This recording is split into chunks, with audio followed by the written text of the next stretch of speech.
La Société antilo-guyanaise de pédiatrie a choisi le cadre de l'hôtel Salaco pour se réunir pendant 4 jours de travaux pour échanger sur les pratiques utilisées dans leurs milieux respectifs et discuter sur un certain nombre de pathologies comme la dengue et trouver ensemble les processus et pouvoir parler d'une seule voix, surtout lorsqu'il s'agit d'éthique en néonatologie. L'éthique, c'est-à-dire se poser la question devant un enfant extrêmement malade et dont le pronostic neurologique nous paraît extrêmement préoccupant,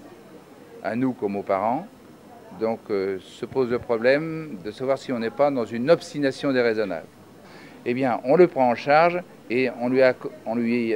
organise des soins qui sont vraiment des soins aussi, mais avec ou non des équipes spécialisées, mais beaucoup d'équipes savent le faire maintenant, des soins palliatifs, de sédation, de confort, pour que cet enfant puisse avoir une fin de vie à court terme,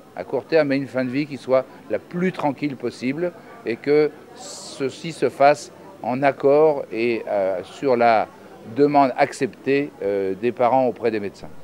L'éthique de la pratique médicale dont les compétences s'étendent dans les problèmes de cancérologie et leucémie n'a pas pu jouer pleinement son rôle face à la violence du séisme qui a mutilé les enfants d'Haïti.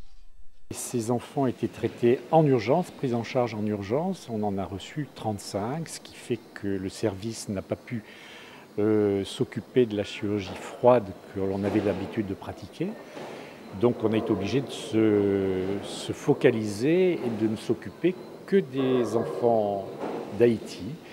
avec des plaies importantes, avec des infections importantes, avec des fractures ouvertes importantes, ce qui fait qu'on n'a pas pu s'occuper de la chirurgie froide en Guadeloupe pendant 3 mois. Aujourd'hui, les pédiatres sont pleinement satisfaits du travail accompli et fiers des lueurs d'apaisement que témoigne le regard des enfants issus des services de chirurgie.